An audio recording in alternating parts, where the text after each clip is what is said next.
everybody, this is Gert from Cape Town and welcome to another video.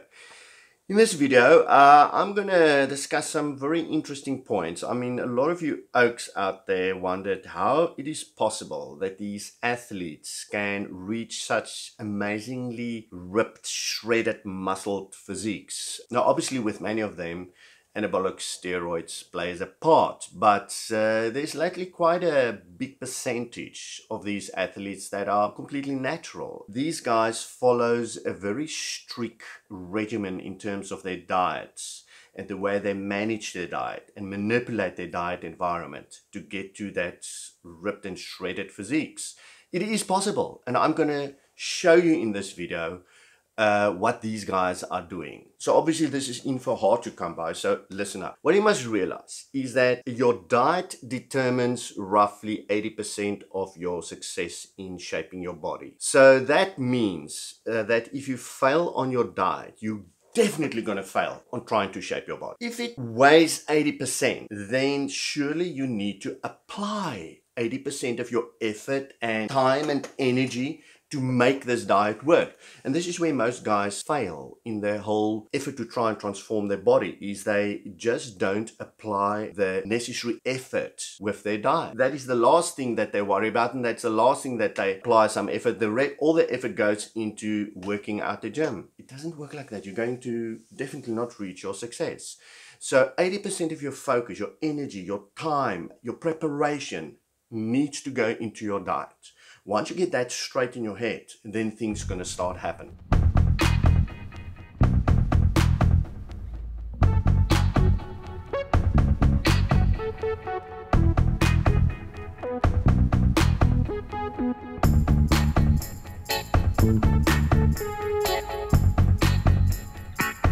Now, to make this video easy, I'm going to go through a 6-point plan or stages. Right, let's kick off with the number one. The diet template.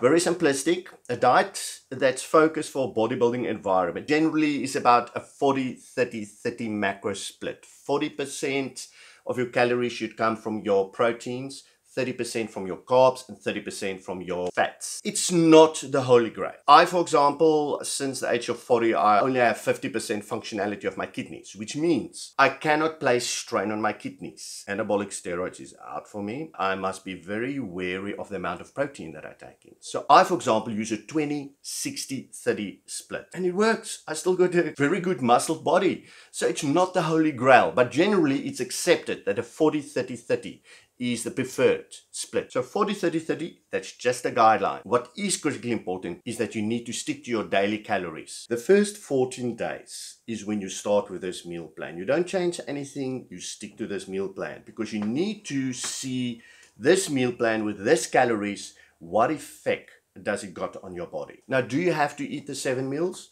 No, you don't. It's up to you. I love this small meal system, the 7 meals, because it ensures that my insulin levels of my body stays rather stable. Plus I got no hunger pains. And then something I truly believe is that a small meal system keeps the tummy flat. I find that if I stick to, let's say, just 2 very big meals during the day, I tend to get a tummy that is protruding, that is standing out. But the bottom line is, there's no specific rule that says you must have 7 meals. It's up to you to find what meal system works best for you. Now we move on to point 2. Aligning this diet for your body.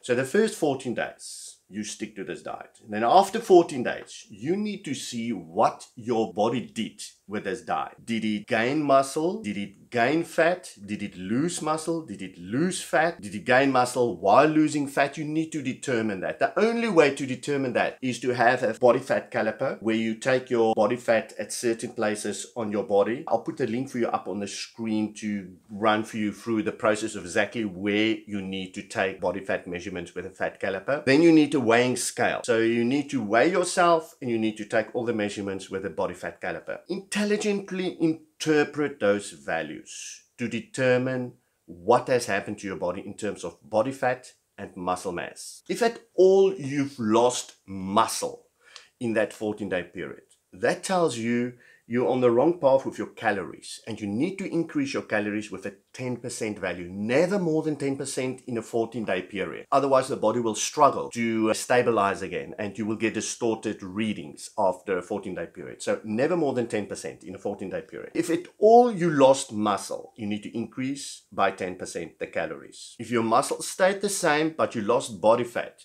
now that is pretty much what we call the sweet spot. That's a happy place that you want to be, especially when you're busy with your cutting. When you've gained fat and you've gained muscle, then you need to determine how much fat did you gain. If it was too much fat that you gained, then you need to tone down your diet by cutting the diet with a 10% caloric value. But remember that if you're in the building phase, you need to increase your body fat slightly to be able to build muscles effectively.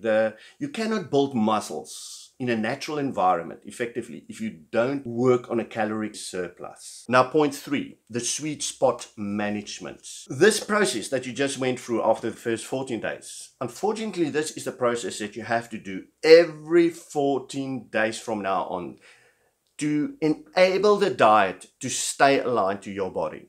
Once you've aligned it after the first 14 days for your body, it's not going to stay there. It's not going to work every time the same. Your body is changing. Your muscle size, your body fat, everything is changing. Your metabolism of your body is changing. So you have to go through this process every 14 days of using the body fat calipers, the weighing scale, and determine whether you've lost muscle mass, gained muscle mass, lost body fat, gained body fat, and then subsequently adjust the diet 10% up, 10% down, or keep the diet the same if your results was exactly the way you want it to be.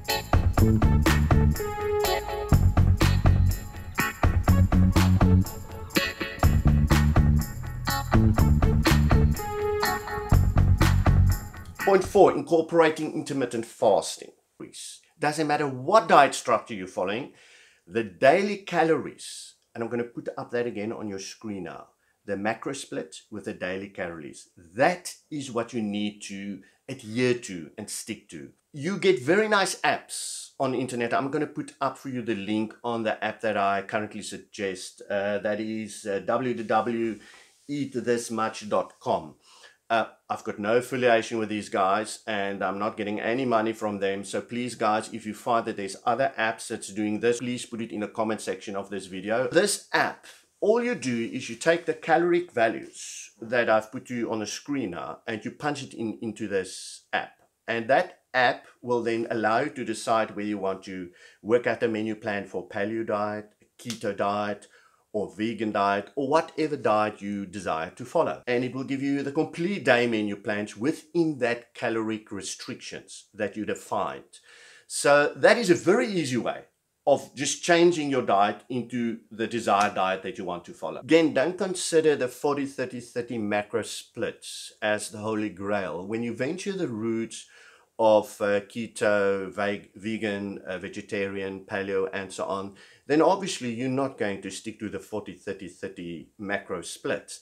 That is the number one suggestion for bodybuilding type diet, but it's definitely not the only road that leads to success. The key is your daily calories. I can't say this enough. This is what it's all about. The daily calories will determine your success. Point 6, carb cycling. Okay guys, carb cycling, this is not for the faint-hearted. This is what the top athletes use for short-term, very short durations, because it's very hardcore, to get rid of this difficult to lose fat areas. You know guys, many of you got like love handles and just places like the lower tummy and so on. Just that little roll of fat, you can't get rid of it. Doesn't matter what you do.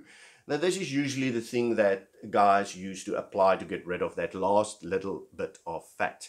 Now I'm not going to go through the complete carb cycling. You can use carb cycling with any diet. It doesn't matter what diet you're following.